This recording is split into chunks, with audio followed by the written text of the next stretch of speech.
couple of their other candidates were on display this weekend, Dave. First of all, we saw Bobby Slowick. The season's over, obviously. He's the offensive coordinator for the Texans.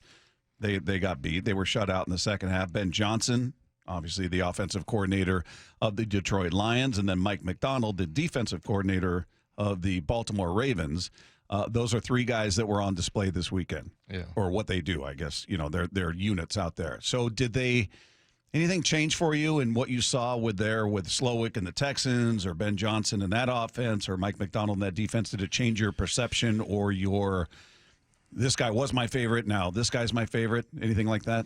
Yeah, I mean, first of all, I think with Slowick, you just saw, and this kind of feeds into how impressed I was by the defensive coordinator for the Ravens, McDonald, because who they can't talk to until the season's over for the Ravens. Right, which is, it's kind of frustrating. You ever worry about that? Like, they're going to miss out on getting coaches? Well, yeah, if they're waiting for him and they go to the Super Bowl, and then you've got the bye week after the game and then the Super Bowl, maybe some of these other guys that are a close second, or maybe, I don't know. I don't know how they have them ranked, but yeah, there's the potential some of these other guys get snapped up in the meantime, and then if you interview him and for some reason you don't like him, or he doesn't want to be a part of the Seahawks, whatever, then you're going, uh-oh. Now what do we do? I trust John's got it all. And here's an important distinction, too. Even though the Seahawks can't talk to Mike McDonald, other teams can. Because with the guys that had the 1 seed and had the bye, you had to put in a request 3 days before the season ended. So there are teams that can interview Mike McDonald next week. Put in that request. Yeah, it's just the Seahawks can't. Wow. Well, I mean, as far as Slowick goes, to me, Stroud, it didn't seem like his feet were set on any throw that he made, just because he was 19 for 33. And then Singletary, the running back, the times that he got free, like he was just trying to make his own way. It was ridiculous. So I thought Singletary ran his butt off, even though he got 22 yards. He was just getting attacked from every angle. And, that, of course, speaks to Mike McDonald and what a great job he did for the Ravens. But, him and then Stroud, it just seemed like he was always throwing off of his back foot or on the run. Pressure, it was just, like we said, relentless, their defense. So that was a battle between two of their candidates. Right. And Mike McDonald won that one. He totally won that one. So, but I don't know that necessarily says anything about Slowick.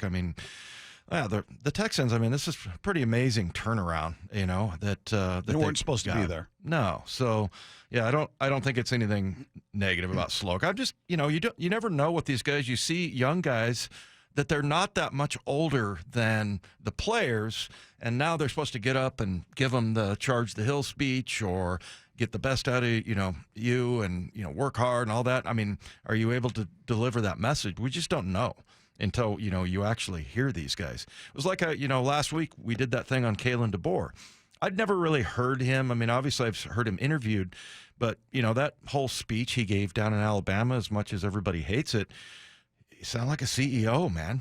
He sounds like a guy who runs a huge company, and really Alabama football is a huge deal. So I think in that regard they got, but we just don't know if this is what these guys are all about, or are they just really, really good offensive and defensive minds? We talked to Drew Doherty about Slowick last week, and he talked about his diverse background, making him a very appealing candidate. He says he learned a lot from his time there, and so I'm sure that applies to what he does. And I know the guys that work there have said what a boon it was having him there. They learned a hell of a lot from him, because you got to remember, before he went there, he was a defensive coach. He coached on the defensive side of the ball before he went to PFF. And then coming out of that, he went to San Francisco and moved over to the offensive side of the ball. So he's a well-rounded guy. He's got a great base of knowledge, nice experience. He did play football. He was a wide receiver in college. His dad, longtime defensive coordinator. So he has got a lot of institutional knowledge, I think you could say, as far as that goes. And he's certainly a very attractive head coaching candidate. So his season's done. They can interview him whenever they want. Yeah. Right. And I'm sure they're probably all over it, right? You better get this stuff going, man. I don't know how it works. I so left out. I feel like John's got the grease board, if that's old school, I guess. I've heard that's old school. But he's got some sort of document board that has a pecking order, like this guy this day, this guy this day, this guy, that they've got it all lined up, that they've got it figured out. It's like the draft room. You know, they have the grease boards, and I'm sorry. Or the magnets. Somebody Maybe they got called me magnets. old, but yeah, that's what they use now. I could have said chalkboard.